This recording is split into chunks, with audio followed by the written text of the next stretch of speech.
বন্ধু বান্ধৱীসকল বি টক ইউটিউব চেনেললৈ আপোনাক স্বাগতম। টিনপান চেণ্টাৰ এটাত NSDL-ৰ বা NSDL-ৰ ব্ৰাঞ্চ এটাত লগ ইন মেনেজাৰত অনলাইন পান ফৰ্ম ছাবমিট কৰাৰ পিছত আমি এখন একনলেজমেণ্ট ৰিচিপ্ট পাওঁ। পাৰ্ট 1 ভিডিঅ'ত সেই বিষয়ে সবিশেষ আলোচনা কৰা হৈছে। আপোনালোকে যদি পাৰ্ট 1 ভিডিঅ'টো নাই চোৱা তেন্তে মই আই বটমত পাৰ্ট 1 ভিডিঅ'টোৰ লিংক দি দিম, সেই ভিডিঅ'টো চাই ল'ব। পান এপ্লাই কৰা ফৰ্মখন অৰ্থাৎ পান 49A ফৰ্মখনৰ ফাৰ্ষ্ট পেজ আৰু ছেকেণ্ড পেজ আমি ফটোশ্বপত 200 ৰিজলিউশ্যনত স্কেন কৰি ল'ম প্ৰথমে। তাৰপিছত ইয়াৰ লগত গাঁঠি দিয়া ID প্ৰুফ, এড্ৰেছ প্ৰুফ আৰু ডেট অফ বাৰ্থ প্ৰুফ যি ডকুমেণ্টছ আমি গাঁঠি দিছোঁ সেই ডকুমেণ্টটো আমি ফটোশ্বপত 200 ৰিজলিউশ্যনত স্কেন কৰি এটা ফল্ডাৰত এপ্লিকেণ্টজনৰ নাম দি আমি ছেভ কৰি থ'ম। ছেভ কৰাৰ পিছত সেই ফাইলখিনি যদি আমাৰ JPG ফৰ্মেটত আমি ছেভ কৰিছোঁ তেন্তে সেইখিনি PDF ফৰ্মেটত আমি কনভাৰ্ট কৰি ল'ব লাগিব। কনভাৰ্ট আমি অনলাইনো কৰিব পাৰোঁ, অফলাইনো কৰিব পাৰোঁ।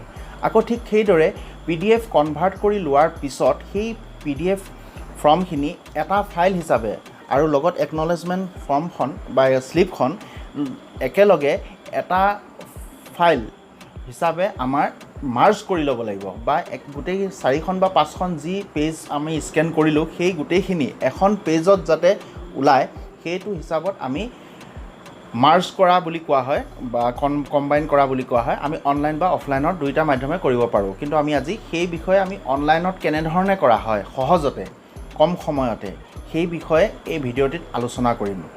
আহক ভিডিঅ'টো আৰম্ভ কৰোঁ। যদি চেনেলটি ছাবস্ক্ৰাইব কৰিছে তেন্তে ধন্যবাদ, আৰু যদি নাই কৰা তেন্তে চেনেলটি ছাবস্ক্ৰাইব কৰক আৰু বেল আইকনটি ক্লিক কৰি ন'টিফিকেশ্যন অল কৰক।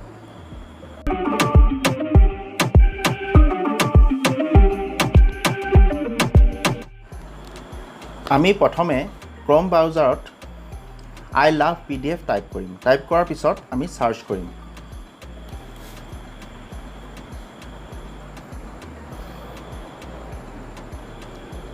তাৰপিছত I love PDF online PDF tool for PDF lovers সেই অপশ্যনটো ক্লিক কৰিম। ক্লিক কৰাৰ পিছত ৱেবছাইটটো এনেধৰণে ওলাই আহিব। ৱেবছাইটটো ইণ্টাৰফেচটো এনেধৰণৰ। তাৰপিছত ইয়াত দিয়া আছে মাৰ্জ PDF। মাৰ্জ PDF অপশ্যনটো আমি পিছত কৰিম। প্ৰথমে আমি কি কৰিব লাগিব, যিহেতু JPGত আমি ছেভ কৰিছিলোঁ গতিকে JPGৰ পৰা আমি PDFলৈ কনভাৰ্ট কৰি নিব লাগিব। JPG টু PDF আমি ক্লিক কৰিম। ক্লিক কৰাৰ পিছত চিলেক্ট JPG ইমেজ আমি ক্লিক কৰিম।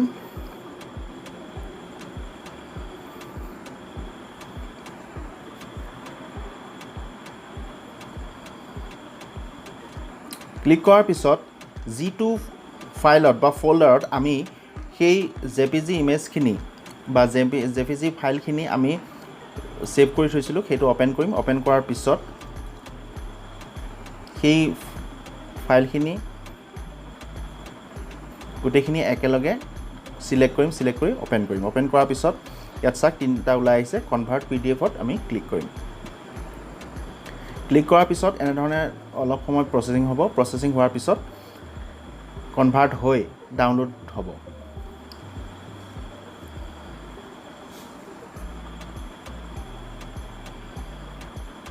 হ'ল, এতিয়া ডাউনলোড হ'ল। ডাউনলোড হোৱা ফাইলটো আমি কপি কৰিম। কপি কৰি সেই যিটো ফাইলত আমি যিটো ফল্ডাৰত আমি ফাইলখিনি ছেভ কৰি থৈছিলোঁ সেই ফল্ডাৰটোত সেই কনভাৰ্ট কৰা PDF ফাইলটো তাত পেষ্ট কৰি থ'ম বা তাত পেষ্ট কৰিম।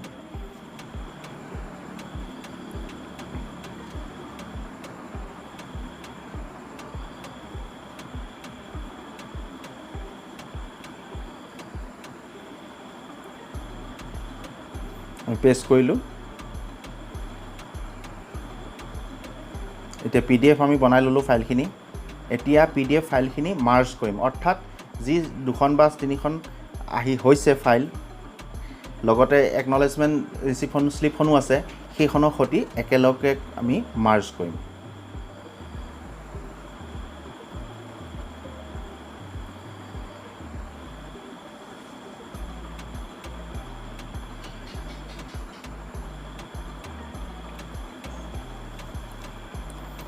এতিয়া আমি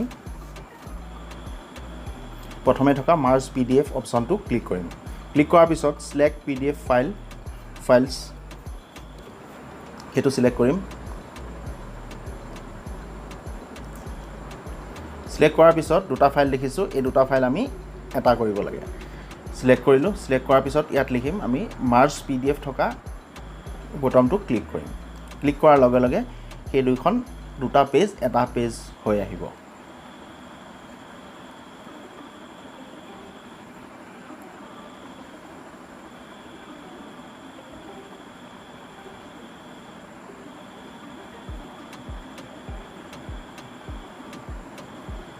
প্ৰচেছিং হৈ আছে আৰু এতিয়া ডাউনলোড হ'ল।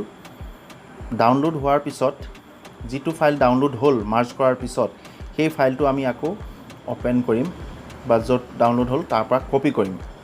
কপি বা কাট কৰিব পাৰে। কাট কৰি আমি সেই আগৰ ফাইলটোত সেই ফল্ডাৰটোত আমি ইয়াক পেষ্ট কৰি দিম। পেষ্ট কৰি দিম। পেষ্ট কৰাৰ পিছত আমি সেই ফাইলটোত ৰিনেম কৰি একনলেজমেণ্ট নাম্বাৰটো তাত ৰিনেম কৰি তাত একনলেজমেণ্ট নাম্বাৰটো বহাই দিম।